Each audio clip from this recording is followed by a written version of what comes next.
Na verdade, temos evidências antigas disso na forma dos diálogos de Platão, onde ele fala sobre os últimos dias da Atlântida.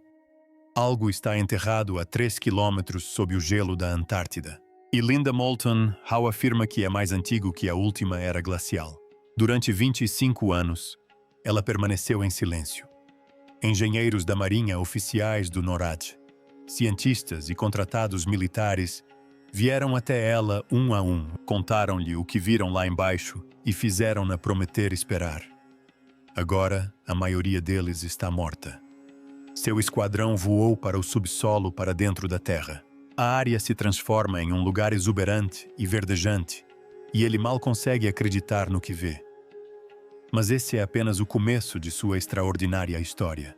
E Linda finalmente decidiu quebrar o silêncio, porque em suas próprias palavras, as pessoas precisam saber o que aqueles homens encontraram sob o gelo e o que não é uma caverna, não é uma ruína e não é nada que a história da humanidade já tenha registrado. A primeira testemunha. O primeiro fantasma era um engenheiro de voo da Marinha dos EUA.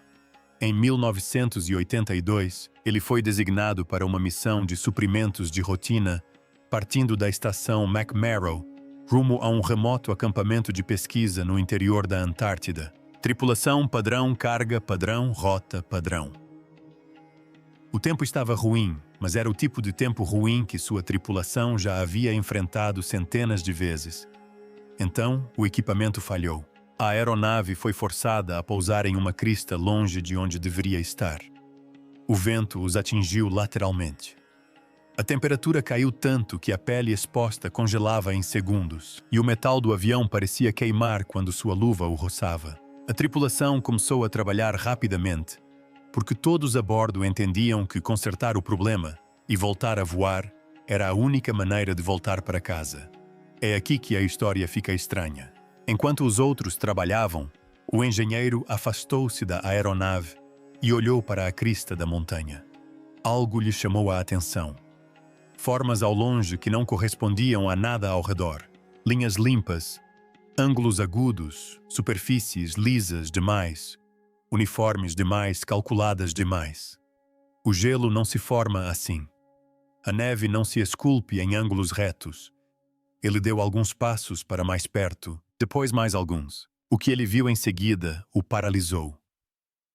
Parte de uma estrutura maciça emergia do solo onde o vento havia arrancado o gelo. De forma sólida. Não parecia rocha. Não parecia gelo. Parecia algo construído, algo colocado ali de propósito por mãos que sabiam exatamente o que estavam fazendo. Antes que pudesse se aproximar o rádio, ganhou vida. O piloto ordenou que ele retornasse imediatamente à aeronave. Ele se virou e se afastou do que quer que fosse, dizendo a si mesmo que voltaria e observaria melhor na próxima vez que sobrevoasse aquela rota. Havia uma entrada para o centro da Terra pelo Polo Sul, e ele levava aviões para o Sul, passando por baixo do Polo Sul. E quando fazia isso, descobriu que ao sobrevoar o Polo, nunca tinha a chance. Quando o avião pousou de volta na base, oficiais de inteligência já os aguardavam. A tripulação foi separada. Cada homem foi levado para uma sala diferente e interrogado individualmente. Os registros de voo foram recolhidos e marcados como confidenciais. Acordos de confidencialidade foram colocados à sua frente e eles foram instruídos a assiná-los. Então veio a instrução que o engenheiro carregaria para o resto da vida. Disseram-lhes que a missão nunca havia acontecido e que jamais deveriam falar sobre ela novamente. Ele cumpriu a promessa. Durante 16 anos, não disse nada. Aposentou-se. Envelheceu. Viu sua saúde começar a declinar como acontece com todos os idosos. E então, em algum momento de 1998, com pouco mais de 70 anos, sentado sozinho na sala de estar, ele pegou o telefone e ligou para Linda Moulton Howe. Falou por horas. Deu a ela a data, a rota de voo, os nomes da tripulação, a descrição da estrutura na crista da montanha. Sua voz não tremia quando começou, mas quando chegou à parte sobre os agentes de inteligência esperando na pista, Ficou instável, como a voz de um homem idoso fica quando ele guarda algo por muito tempo. Linda não o interrompeu, não insistiu. Deixou-o falar até terminar. E quando ele terminou, disse que estava cansado e desligou. Antes que a próxima testemunha fale, reserve 1 segundo e inscreva-se. A maioria dos homens desta história já se foi. Os que ainda estão vivos estão ficando sem tempo para contá-la. E Linda está ficando sem tempo para contá-la por eles. Se você quer que esta história sobreviva, a menor coisa que você pode fazer é garantir que o algoritmo a mantenha visível. O padrão estranho. Linda não se apressou em publicar o depoimento do engenheiro. Ela consultou sua ficha funcional. Confirmou sua patente, seu histórico de carreira e as missões que ele havia realizado. Cada detalhe fornecido por ele conferia. Ele era exatamente quem dizia ser. Mas um homem, um avistamento, uma crista no meio da Antártida não foram suficientes. Então, ela arquivou o depoimento dele e o manteve em segredo. Naquele momento, ela não fazia ideia de que acabara de ouvir a primeira parte de um padrão que levaria mais 20 anos para se revelar completamente. Depois, outras pessoas começaram a entrar em contato. Não todas de uma vez, um pequeno fluxo no início, depois um fluxo constante ao longo dos anos. Elas vinham de diferentes ramos das Forças Armadas, de diferentes países, de diferentes décadas. Nenhum deles se conhecia. Nenhum deles havia trocado informações. E, no entanto, quando ela colocou seus depoimentos lado a lado, eles descreviam a mesma coisa. Um geólogo a contatou sobre levantamentos com radar de penetração no gelo que ele havia realizado durante uma missão na Antártida. Sentado em seu escritório em casa tarde da noite, com a porta fechada e a luz baixa, ele lhe contou que o radar havia captado algo que não deveria estar ali. Não eram pequenas rachaduras nem cavernas naturais, mas grandes espaços vazios nas profundezas do gelo, com formas regulares demais organizadas, demais nítidas demais para serem obra da geologia. Ele arquivou seu relatório e aguardou uma resposta. A resposta veio rapidamente. Seu supervisor ficou em silêncio ao telefone e, em seguida, ordenou que os dados fossem classificados. Em poucas horas, as leituras desapareceram do sistema. Toda a sua equipe foi realocada. Disseram-lhe sem rodeios que ele nunca tinha visto o que vira. Ele guardou a cópia impressa. Contou a Linda que a manteve colada com fita adesiva na parte interna de uma gaveta durante anos, apenas para poder abri-la de vez em quando e lembrar-se de que aquilo era real. Então apareceu uma testemunha de um batalhão de construção de rádio e televisão da Marinha. Ele ligou para Linda de uma mesa de cozinha em algum lugar no meio-oeste americano. Sua voz era baixa, como se temesse que as paredes estivessem ouvindo.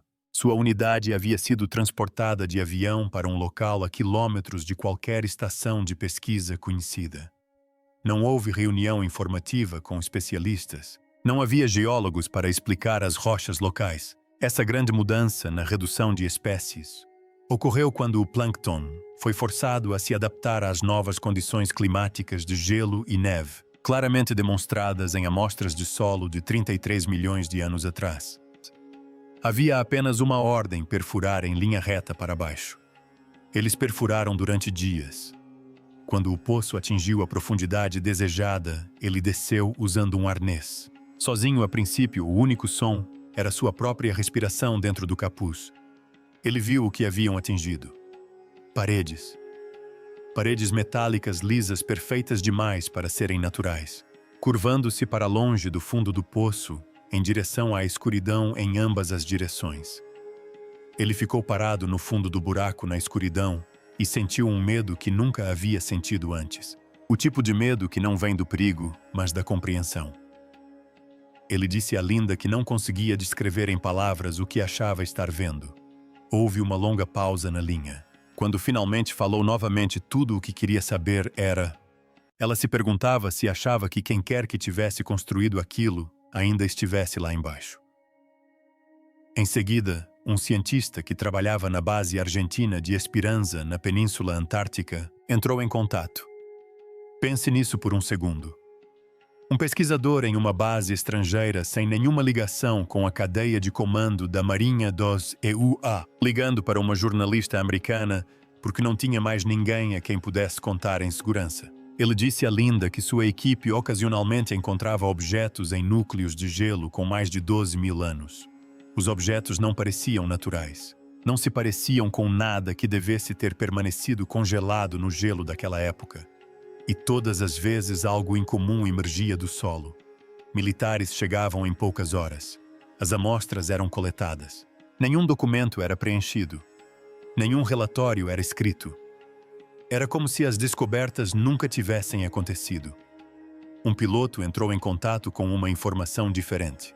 Ele contou a Linda que havia uma zona restrita na Antártida que não constava em nenhum mapa oficial que ele já tivesse visto. Aeronaves civis não podiam entrar nela. Mesmo pilotos militares precisavam de autorização especial para voar perto dela. Ele chegou a perguntar a um superior o que havia naquela zona. O superior disse-lhe 3 palavras e interrompeu-o. Um projeto de pesquisa sensível. Depois disseram-lhe para parar de perguntar. Ele não perguntou mais nada. Mas contou a Linda que, pelo resto da sua carreira, sempre que voava por uma rota que o levava a algumas centenas de quilômetros daquela zona, se pegava olhando de soslaio pela janela da cabine, sabendo que havia algo lá embaixo que ninguém ousaria nomear. Linda espalhou esses relatos à sua frente e os encarou.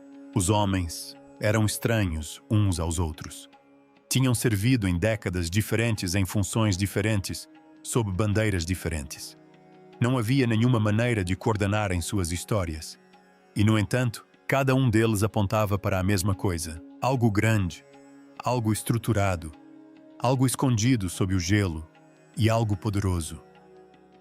As pessoas não queriam que ninguém falasse sobre isso. Em 2016, o homem que uniria tudo isso entrou pela porta dela. As estruturas enterradas. Ele era um oficial aposentado do NORAD, com autorização para informações confidenciais. Trabalhou em uma operação na Antártica no início dos anos 2000. Linda o descreveria mais tarde como a fonte mais confiável que já entrevistou em sua carreira. E essa é uma carreira que abrange mais de 40 anos. Ele se sentou na cadeira em frente à sua mesa, colocou uma pasta sobre ela e começou a falar com a cadência plana e organizada de um homem que já havia apresentado informações a salas cheias de generais.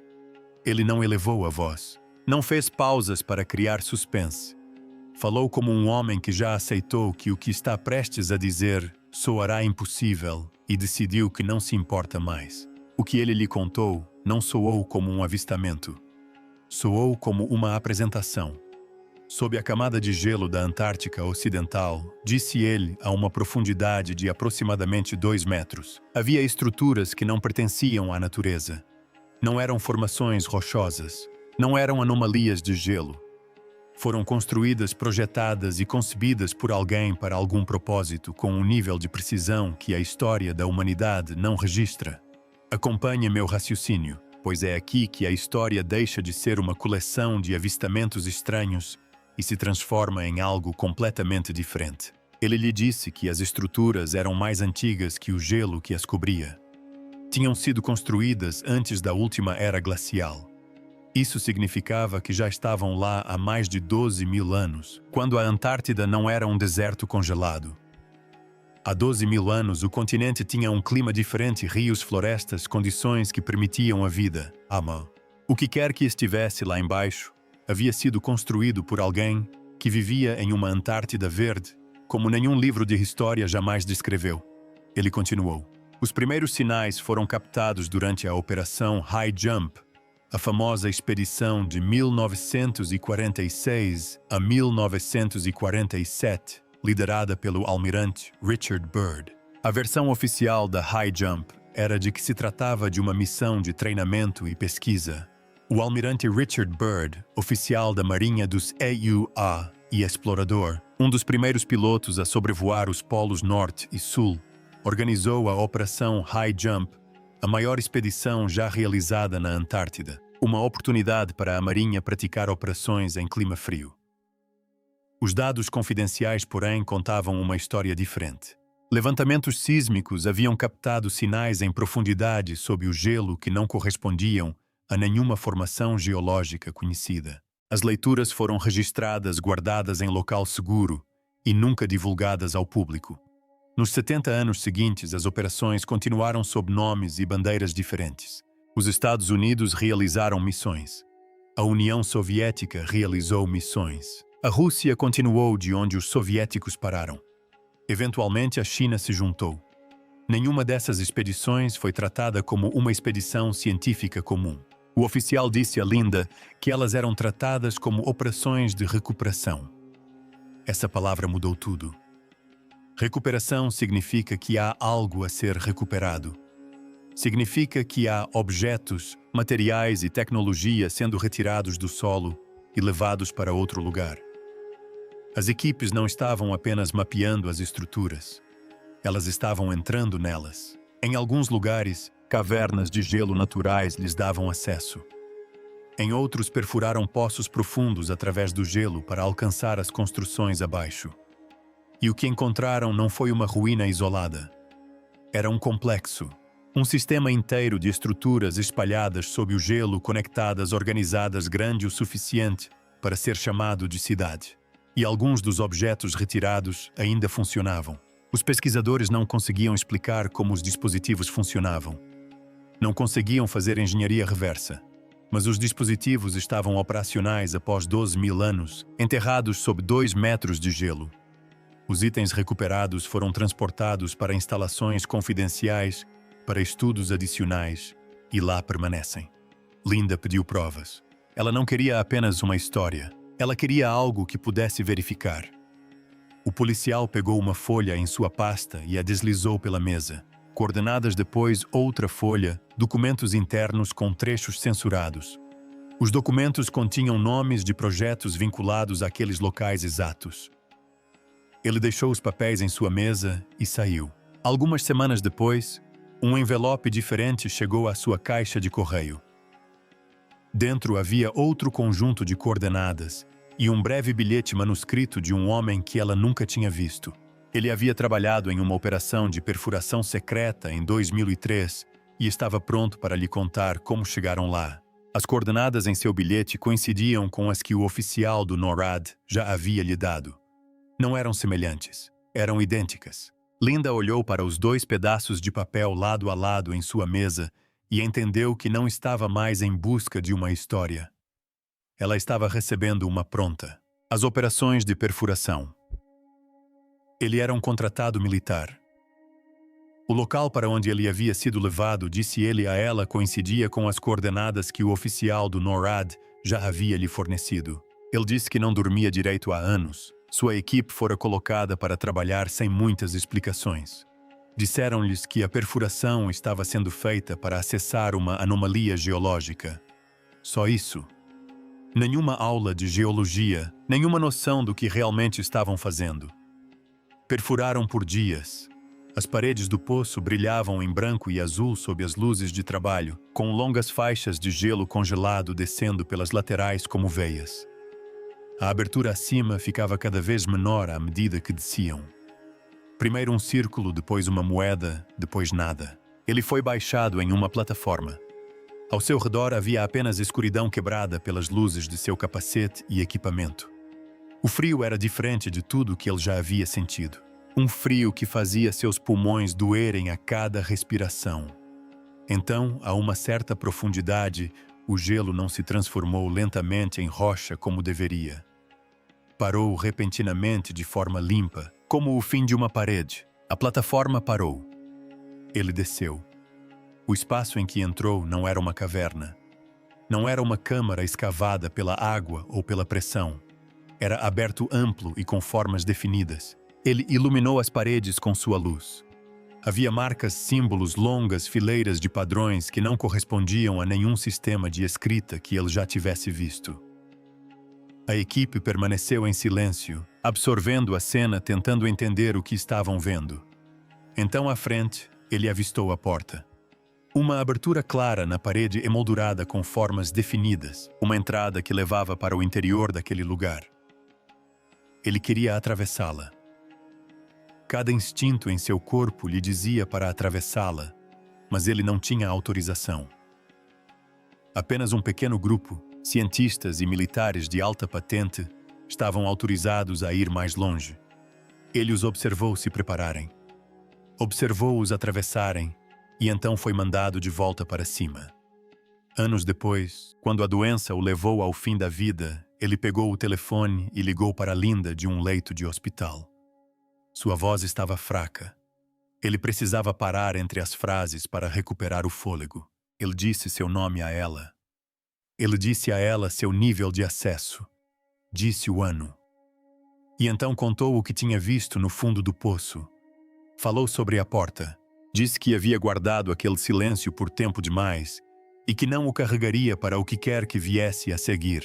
E então contou a ela as coisas que ela levaria consigo para todas as entrevistas que fizesse dali em diante. As pessoas precisam saber. Encontraram algo lá embaixo que mudará a história. Ele morreu pouco tempo depois. As evidências recuperadas. Linda continuou puxando o fio da meada e mais testemunhas apareceram. Não homens que estiveram no fundo do poço, mas homens que lidaram com o que saiu dele. Um analista de imagens de satélite contou a ela de um escritório silencioso no final de uma longa carreira que havia visto formas incomuns em imagens brutas da Antártida antes que elas fossem limpas e divulgadas ao público. Seções inteiras das fotos haviam sido borradas ou completamente apagadas. Outras seções haviam sido substituídas por um branco liso e sem detalhes, onde deveria haver topografia. Alguém, em algum ponto da cadeia de custódia, estava manipulando os dados antes mesmo que chegassem aos olhos do público. Os originais existiam. Ele os tinha visto, mas o público só veria a versão limpa. Ele disse a Linda que havia parado de confiar em qualquer fotografia da Antártida que via na televisão ou em uma revista porque sabia o que estava faltando nelas. Um cientista de materiais estudou brevemente amostras coletadas em operações de recuperação na Antártida. É aqui que a coisa fica estranha. Ele disse a Linda que os materiais não correspondiam a nada em nenhum banco de dados conhecido, nem nos arquivos de ciência de materiais, nem nas referências de metalurgia, nem em nenhum catálogo de substâncias naturais ou manufaturadas do planeta. As amostras se comportaram de maneira estranha durante os testes. Mantiveram sua forma em condições que deveriam tê-las deformado. Responderam à corrente elétrica de maneiras que nada em sua bancada deveria responder. Ele arquivou suas observações preliminares e foi educadamente, porém, firmemente afastado do projeto. Quando perguntou para onde as amostras iriam em seguida, ninguém lhe disse. Quando ele perguntou quem faria os próximos testes, ninguém lhe disse. Um coordenador de logística que havia trabalhado com o Programa Antártico da Fundação Nacional de Ciência acrescentou outra camada à questão. Ele tinha visto listas de equipamentos que não correspondiam a nenhuma missão de pesquisa normal. Ferramentas pesadas de escavação, contêineres lacrados construídos para transportar algo frágil ou perigoso. Rotas de transporte conectadas diretamente ao Departamento de Defesa, não a instituições acadêmicas. O que quer que estivesse sendo retirado da Antártida não estava indo para um laboratório universitário. Estava indo para algum lugar com uma cerca mais alta e um rastro documental mais extenso. Linda também continuava ouvindo o mesmo detalhe estranho de várias testemunhas. Equipamentos eletrônicos falharam perto de certos locais. Bússolas giravam descontroladamente. Instrumentos pararam de funcionar. As comunicações foram interrompidas. Algo nesses locais estava interferindo na tecnologia de maneiras inexplicáveis. Seja o que fosse, ainda estava ativo, ainda emitindo algum sinal. Após 12.000 anos sepultada sob o gelo em 2020, Linda havia reunido mais de 15 depoimentos confiáveis, verificado coordenadas, detalhes da operação de busca e apreensão, nomes, datas, patentes, missões e declarações de militares, cientistas contratados e oficiais que trabalharam na Antártida ao longo de várias décadas. Ela havia construído um conjunto de evidências que nenhum outro repórter jamais havia reunido sobre o assunto. E então suas testemunhas começaram a morrer, a verdade finalmente revelada. Um a um, os homens que confiaram a ela suas histórias foram ficando sem tempo. Alguns já eram idosos quando a contataram pela primeira vez. Outros estavam doentes. Alguns morreram inesperadamente. Cada morte a atingiu da mesma forma, com a constatação de que outra voz havia se calado e que a responsabilidade de levar adiante suas palavras agora recaía inteiramente sobre seus ombros. O oficial aposentado do NORAD, a fonte mais confiável que ela já havia entrevistado, morreu em 2022. Quando recebeu a notícia, algo mudou dentro dela. Ela ficou sentada à sua mesa por um longo tempo naquela noite, olhando para a pasta dele, para as coordenadas que ele havia lhe enviado anos antes. Ela entendeu que havia se tornado o último arquivo vivo desses relatos. Se esperasse demais, se continuasse a ignorar os depoimentos da mesma forma que ignorara aquele primeiro, em 1998 toda a história morreria com ela. Décadas de trabalho, dezenas de vozes, tudo perdido. Em uma entrevista de 2023, ela disse isso claramente. As pessoas precisavam saber. Se ela não contasse essa história por completo, com todos os detalhes e todas as fontes que pudesse citar de forma responsável, ela morreria. Esses homens confiaram nela. Ela tinha a responsabilidade de garantir que seus depoimentos sobrevivessem. Essa decisão mudou tudo. No final de 2023, ela começou a reunir o que chamou de um relatório abrangente sobre a Antártica.